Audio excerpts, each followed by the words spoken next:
교회가 비전이 없으면 망한다. 그런데 이런 말도 합니다.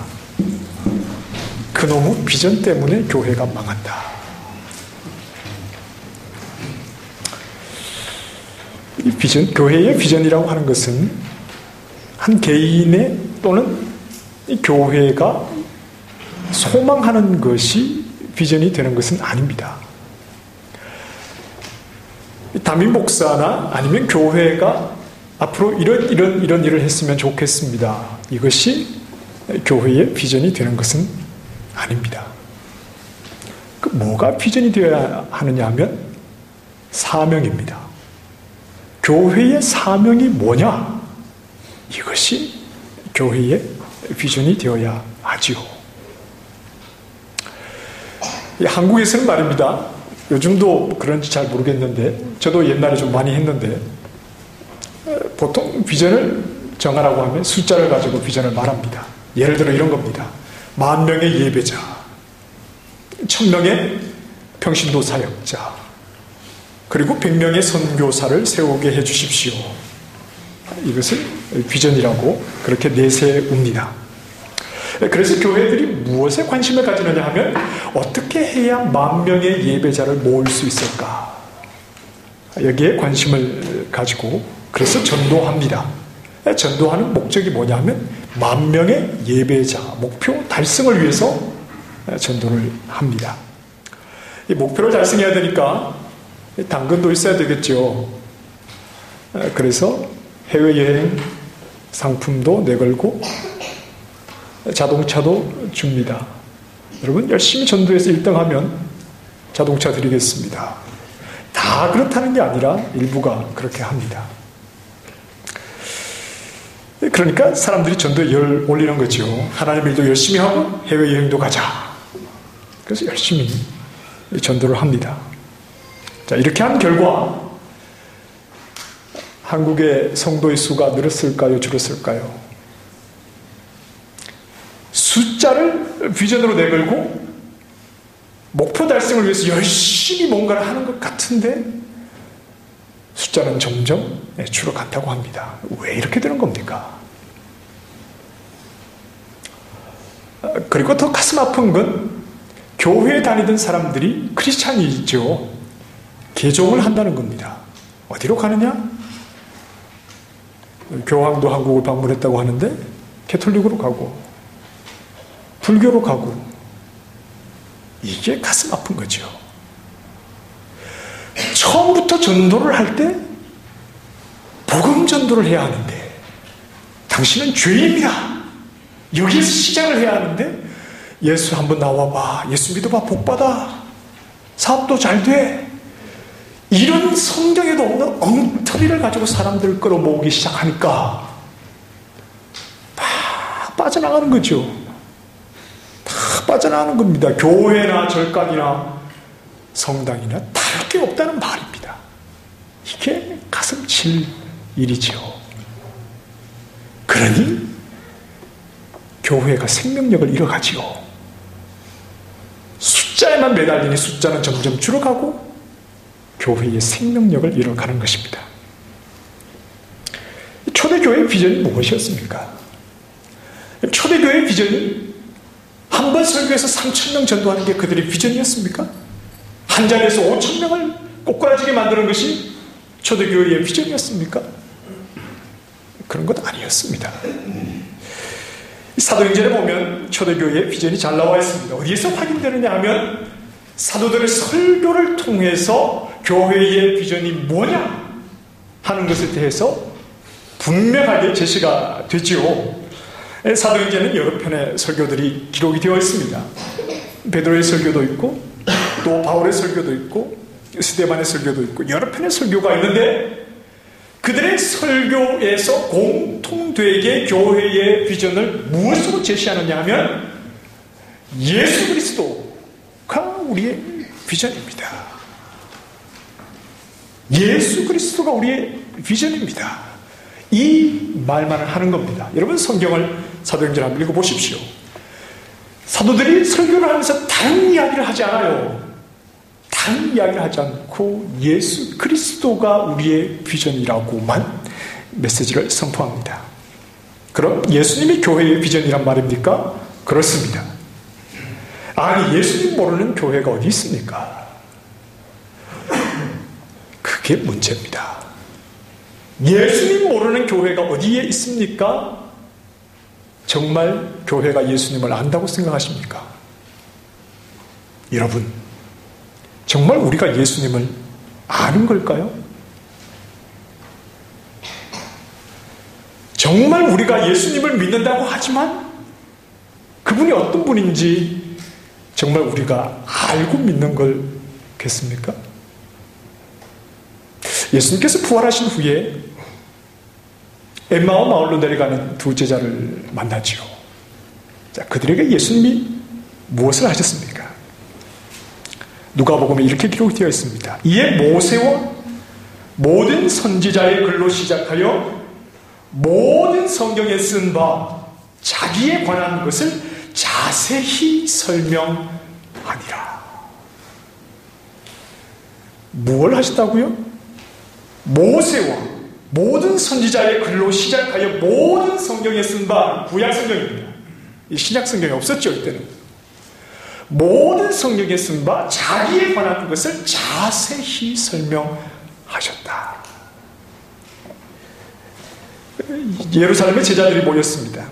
그 자리에 또 예수님께서 나타나셨죠. 그 예수님이 뭐 하셨습니까? 또 이르시되 내가 너희와 함께 있을 때에 너희에게 말한 바 곧 모세의 율법과 선지자의 글과 시편에 나를 가리켜 기록된 모든 것이 이루어져야 하리라 한 말이 이것이라 하시고 이에 그들의 마음을 열어 성경을 깨닫게 하시고 그랬습니다. 부활하신 후에 예수님이 제자들에게 하신 일이 성경을 모세의 글에서 시편에서 선지자의 글들에서 자기 자신에 대한 내용을 자세히 설명하는 거였습니다. 제자들은 3년 동안 예수님과 함께 했습니다. 3년 동안 예수님에게 들었습니다. 3년 동안 예수님에게 배웠습니다. 그러나 이들이 예수님을 알았습니까? 몰랐습니다. 그래서 부활하신 예수님이 그들에게 성경을 가지고 예수님 자신에 대해서 자세히 가르쳐주고 계시는 거지요. 과연 우리가 예수님을 얼마나 알고 있을까요? 저는 모태신앙입니다. 이렇게 말해도 과연 우리가 성경을 얼마나 읽고 예수님께서 부활하신 후에 제자들에게 하셨던 것처럼 모세의 글에서 예수 그리스도를 얼마나 많이 알고 시편과 선지자의 글들 속에서 예수님에 대해서 얼마나 많이 이해하고 신약이 아니라 구약 성경이 우리에게 끊임없이 말씀해주는 예수 그리스도를 과연 우리는 얼마나 깨닫고 있느냐. 그렇지 못하다면 우리는 예수님을 모르는 겁니다. 예수 믿고 구원, 그 예수님을 믿는다는 게 뭔데요? 십자가에서 죽으셨습니다. 십자가에서 죽으셨다는 그 의미가 뭔데요? 구약이 그것을 우리에게 말하지만 사실은 우리가 예수님을 많이 아는 것 같아도 예수님을 모르죠. 등잔빛이 어둡죠. 예수 복음 하나님 말씀 하지만 정말 예수가 누구인지는 우리는 너무 잘 모릅니다. 믿음 생활이라고 하는 것은 간단하게 설명하면 이런 겁니다. 예수님을 만나는 겁니다. 성경이 우리 믿음의 근거 아닙니까? 성경이 예수님을 말씀하지 않습니까? 우리 믿음 생활이라는 게 뭐냐? 복잡하게 설명하는 것이 아니라 예수님을 만나는 겁니다. 예수님을 만나고 예수님을 알고 그 예수님을 사랑하는 것, 이게 믿음 생활의 전부입니다. 다른 건 없어요. 그럼 이렇게 질문할 수 있습니다. 내가 지금 믿음 생활을 잘하고 있느냐? 이것은 다르게 이야기해서 내가 지금 예수님을 사랑하고 있느냐? 이겁니다. 내가 하나님의 교회를 위해서 어떤 일을 많이 했습니다. 그게 믿음 생활 잘하는 것이 아니라 내가 지금 예수님을 사랑하고 있느냐? 이게 믿음 생활을 잘하느냐, 잘 못하느냐를 말해주는 겁니다. 마틴 로이드 존스가 기독교를 이렇게 정의했습니다. 저는 이 정의에 전적으로 동의를 합니다. 그리고 제가 여러분들에게 지금까지 들었던 말씀과도 같습니다. 기독교란 근본적으로 주 예수 그리스도라는 분에 대한 것입니다. 예수님에 대한 것, 이것이 기독교입니다. 우리는 이 사실에서 출발하고 이 사실을 강조합니다. 왜냐하면 기독교는 1차적으로 교훈도 아닙니다. 교훈이 아닙니다. 그리고 철학도 아닙니다. 어떤 생활 방식도 아니기 때문입니다. 기독교가 교훈입니까? 지혜로운 사람들이 가르쳐준 이렇게 사는 게 좋습니다. 그래서 그렇게 살아가야 하는 교훈입니까? 철학입니까? 살아가는 처세술입니까? 삶의 방식입니까? 어떤 운동입니까? 아닙니다. 그런 건 기독교가 아닙니다. 기독교는 무엇보다도 한 인격체와 관계입니다. 뭐가 기독교입니까?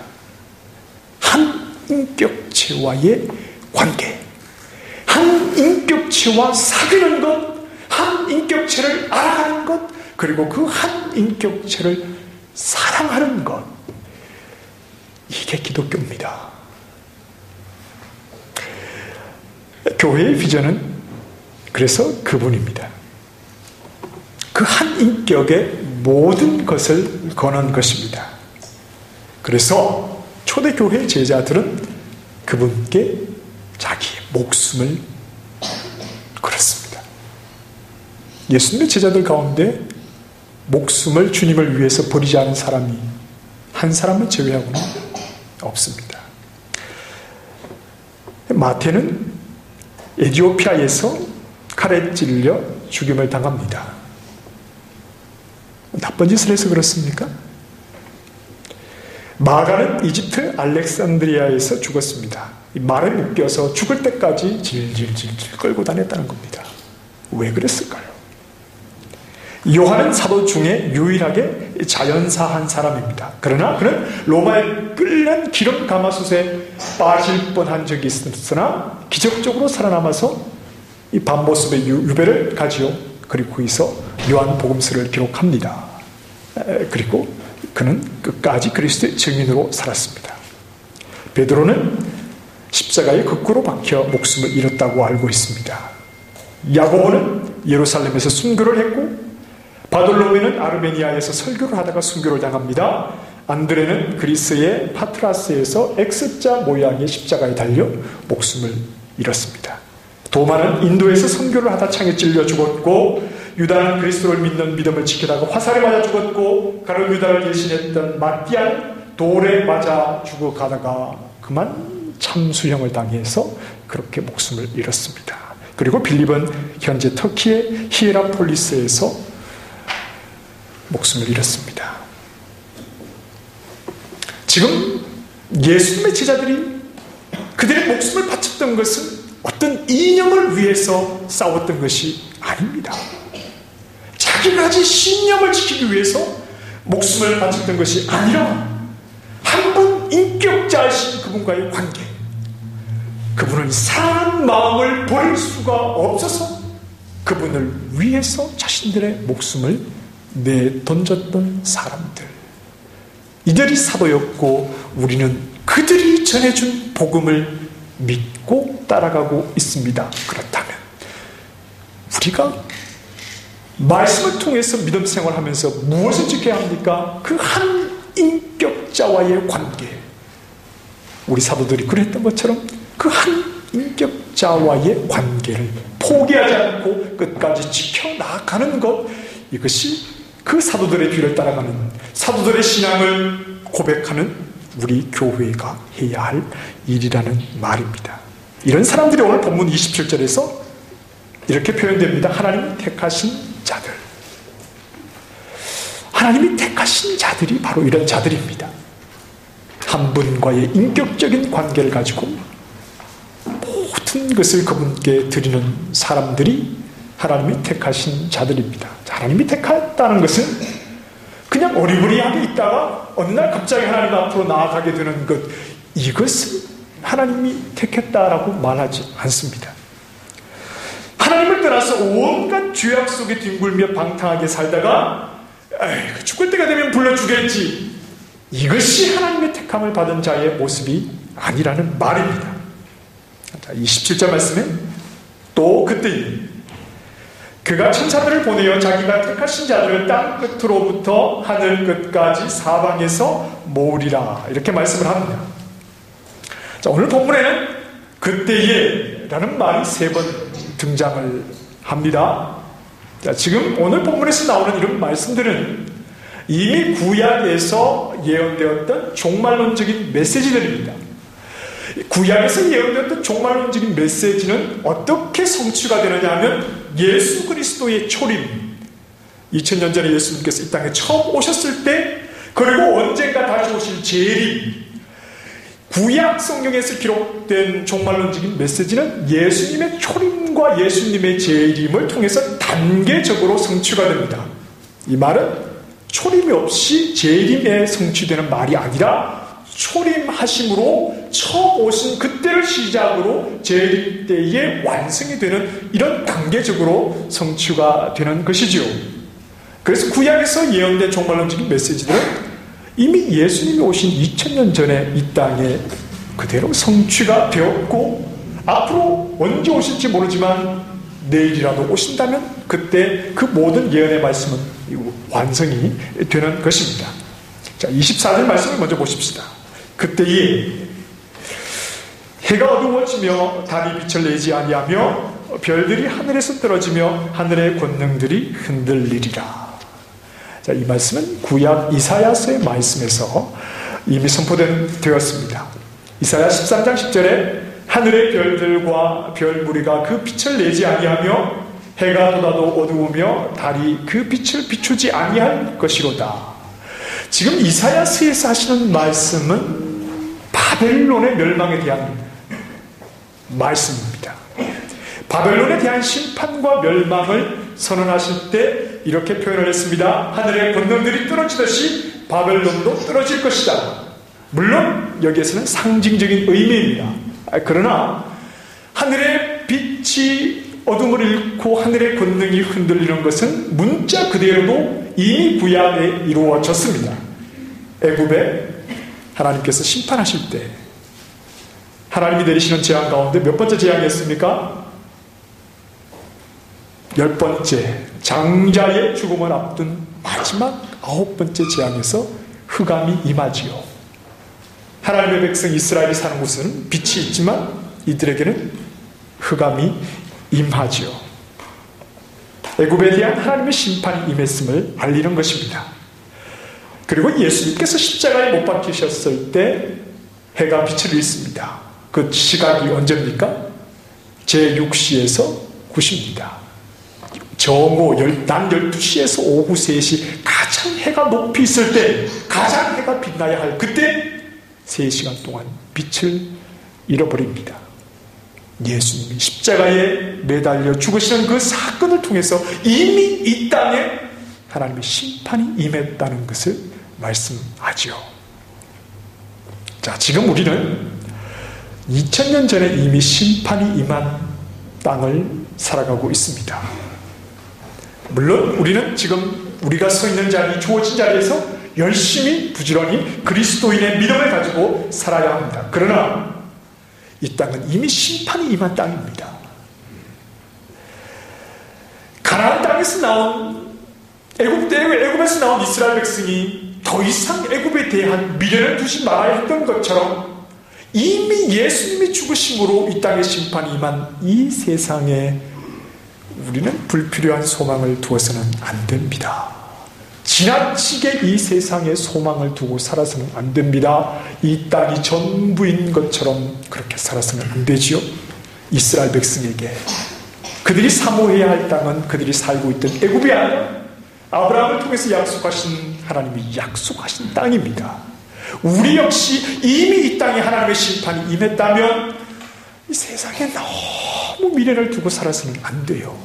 몸은 여기 있으나 우리는 어디를 향해야 합니까? 우리에게 약속해 주신 그 본향을 향해서 살아가는 것이 이미 심판이 임한 이 땅을 살아가는 믿음의 사람들입니다.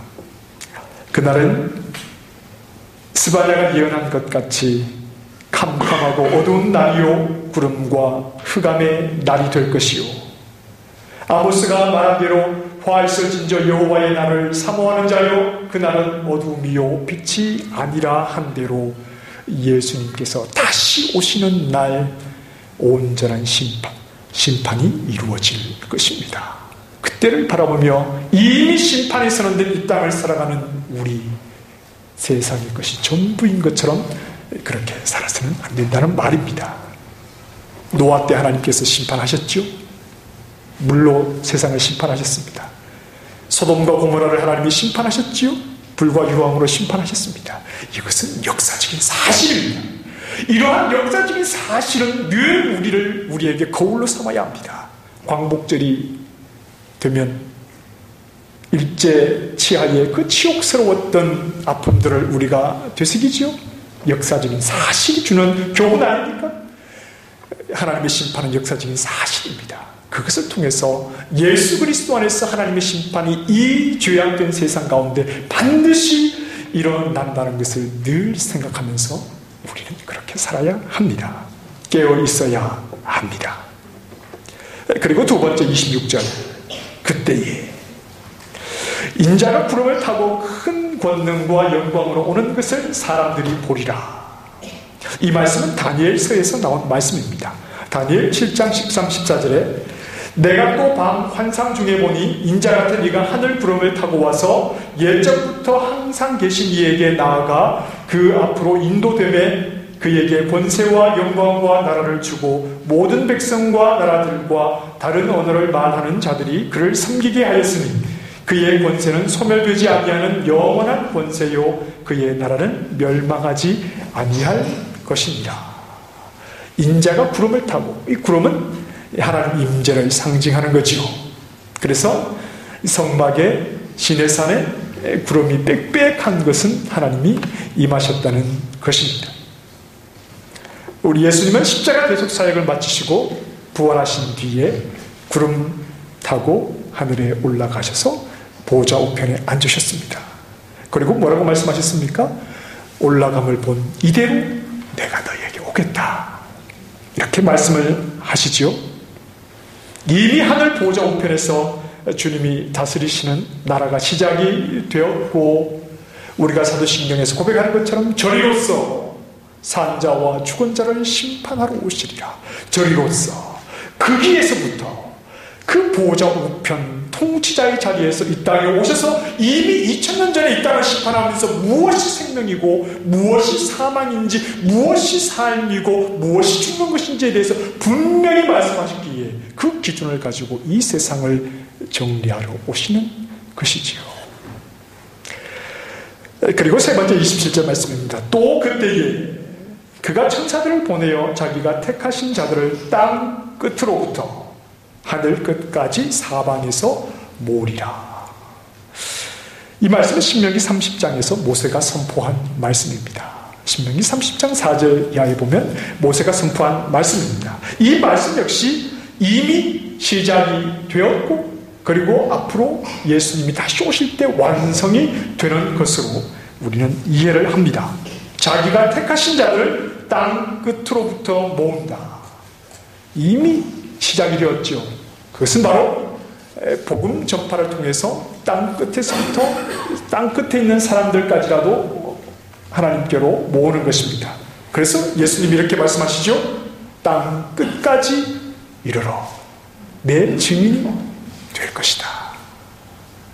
땅 끝에서부터 하나님께서 그의 택하신 자들을 모으시는 것은 이미 우리에게 성령을 주시면서 그리스도의 증인이 되어 땅 끝까지 이르러 내 증인이 되리라 하신 말씀 통해서 이미 시작이 된 말씀입니다. 지금도 하나님께서 믿음의 증인들을 세우셔서 하나님의 일을 이루어가고 계십니다. 바울과 바나바가 이 비시디아 안디옥에서 복음을 전합니다. 복음을 전하다가 그 마지막에 이렇게 말합니다. 사도행전 13장 40절에서 주께서 이같이 우리에게 명하시되 내가 너를 이방의 빛으로 삼아 너로 땅 끝까지 구원하게 하리라 하셨느니라. 우리를 이방의 빛으로 삼아 땅 끝까지 구원하기 위해서 복음을 전하게 하셨다라고 말할 때 이방인들이 듣고 기뻐하여 하나님의 말씀을 찬송하며 영생을 주시기로 작정된 자는 다 믿더라. 그랬습니다. 하나님의 일입니다. 하나님께서 땅 끝까지 사람을 보내어서 예수 그리스도의 복음을 전하게 하시고 그 복음을 듣고 믿음 가운데 하나님께로 나오는 자들은 그냥 우연히 나오게 되는 것이 아니라 하나님께서 영생을 주시기로 작정된 자, 하나님이 택하신 자들은 그 자리에서 하나님께로 나오더라. 땅 끝까지 하나님의 택하신 자들을 모시는 것이 지금 우리 가운데 이미 2000년 전부터 지금도 이루어지고 있다는 사실입니다. 그래서 오늘 우리에게까지 복음을 듣게 하시고 하나님 앞에 나오는 하나님이 택하신 자인 것을 깨닫게 해 주신다는 사실입니다.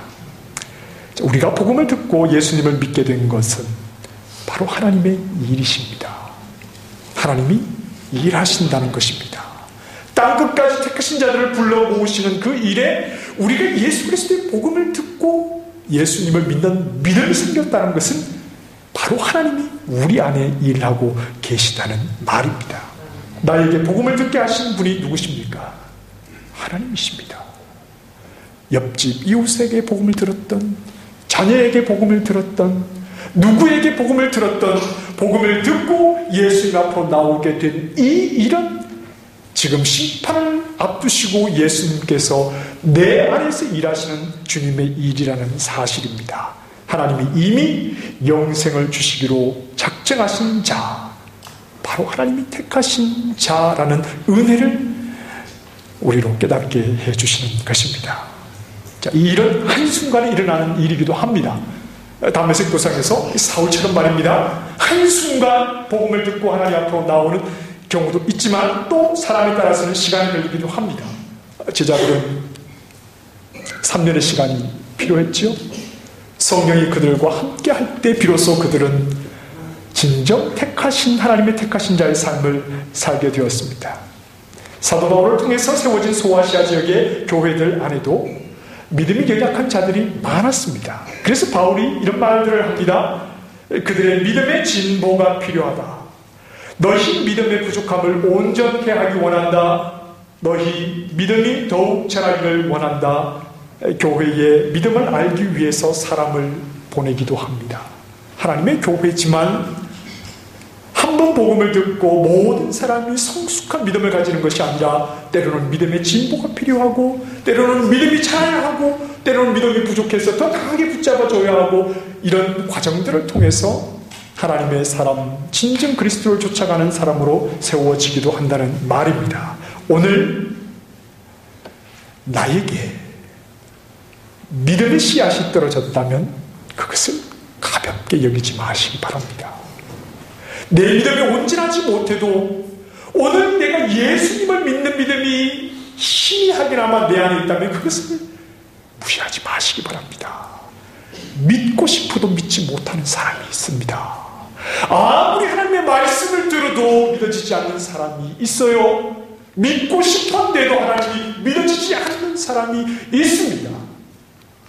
그러나 어떤 방법으로든 나에게 복음이 들려지고 하나님의 살아계심과 예수 그리스도 십자가 예수의 은혜가 연약한 믿음이지만 믿어진다면 그것을 그 믿음을 가볍게 여기지 마시기 바랍니다. 믿음의 여정이 시작된 것입니다. 하나님이 나를 불러주셔서 분명 나에게 믿음이 생겼고 예수님을 따라가는 그 믿음의 길을 걷기 시작했다면 우리는 그 길을 부지런히 걸어가야 합니다. 소홀하게 생각하고 무관심하게 생각하고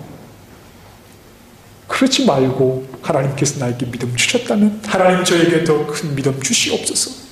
하나님 저의 믿음이 더 견고하게 해주시옵소서. 믿음의 길을 부지런히 달려가게 해주시옵소서. 열심히 믿음의 길을 걸어가야 합니다. 왜냐하면 이 믿음의 길 밖은 멸망의 길이요, 이 믿음의 길 밖은 심판의 길이기 때문입니다. 마가복음 16장 16절, 믿고 세례를 받는 사람은 구원을 얻을 것이요 믿지 않는 사람은 정죄를 받으리니. 기독교의 복음의 회색지대는 없죠. 믿으면 구원이지만 믿지 않으면 정죄입니다. 하나님이 나에게 믿음을 주셨다면 그 믿음을 붙잡고 하나님 앞에 더 부지런히 나아가야 합니다. 요한일서 5장 10절 말씀, 하나님을 믿지 아니하는 자는 하나님을 거짓말하는 자로 만드나니 이는 하나님께서 그 아들에 관하여 증거하신 증거를 믿지 아니하였습니다. 그 아들을 보내시고 아들에 대해서 증거하였음에도 불구하고 믿지 않는다는 것은 하나님을 거짓말장이로 만드는 것이니 그들에게 남은 것은 심판밖에 없다는 사실. 어정쩡한 것이 없습니다. 복음은 예리하다고 했죠. 복음은 정이 없습니다. 정으로 봐주는 게 없어요. 나에게 믿음이 있느냐? 그럼 그 믿음을 가지고 부지런히 믿음의 길을 열심히 달려가야 하는 것 외에는 다른 길이 우리에게는 없습니다. 이 길을 끝까지 걸어가는 자가 하나님이 택하신 자입니다. 누가 하나님이 택하신 자입니까? 세상의 것 다 즐기고 살다가 죽기 전에 하나님이 불러주시면 그게 하나님 택하신 자입니까? 나에게 믿음의 씨앗을 심어주셨다면 그 믿음의 씨앗을 붙잡고 믿음의 길을 부지런히 달려가는 사람, 포기하지 않고 끝까지 이 길을 달려가는 사람이 바로 하나님이 택하신 자입니다. 예수님을 따라갔던 제자들, 그들에게는 실패가 있었습니다. 넘어지기도 했죠. 그러나 주님이 그들을 붙잡아 주셨습니다. 그들의 믿음을 붙잡아 주셨죠. 그때 그들은 예수님을 따라가는 길을 포기하지 않고 그들의 목숨도 주님을 위해서 바칠 수가 있었습니다. 이것이 바로 택하신 자들입니다. 아가서 말씀에 사랑은 죽음같이 강하고 그랬습니다. 사랑은 죽음같이 강하고, 사랑은 죽음보다 더 강하다는 겁니다. 죽음의 두려움이 찾아와도 예수님을 사랑하는 그 사랑이, 한 인격자이신 예수님을 사랑하는 그 사랑이 죽음의 두려움보다 강해서 죽음을 이기게 한다는 겁니다. 그들에게는 죽음이 주는 두려움을 이기는 예수님을 향한 강한 사랑이 있었기 때문에 하나님의 택함받은 자의 삶을 끝까지 살아갈 수가 있었던 것입니다. 그들에게 사명은 오직 예수 그리스도요, 그들의 유일한 비전은 예수 그리스도였다는 사실을 기억하시기 바랍니다. 우리도 동일하게 믿음의 길을 걸어갑니다. 우리 모두에게 하나님께서 은혜 주시기를 바랍니다. 다른 것보다 죽음보다 강한 사랑을 허락하여 주시기를 원합니다. 다 믿음도 없고 다 보잘것없는 우리 모습이지만, 그러나 죽음의 두려움을 이길 수 있는 예수님을 사랑하는 마음을 우리에게 주셔서 죽음보다 강한 사랑을 가지고 끝까지 믿음의 길을 달려가는 하나님의 사람들이 되기를 원합니다. 에베소서의 말씀으로 권합니다. 우리 주 예수 그리스도를 변함없이 사랑하는 모든 자에게 은혜가 있을지어다. 기도하겠습니다. 우리를 택하셨습니다. 죽음보다 강한 사랑을 우리에게 허락하여 주시옵소서. 변함없이 그리스도를 사랑하여 부지런히 믿음의 길을 달려가는 주의 종들이 다 되도록 우리를 붙잡아 주시옵소서. 예수님 이름으로 기도합니다. 아멘. 다 함께 일어나시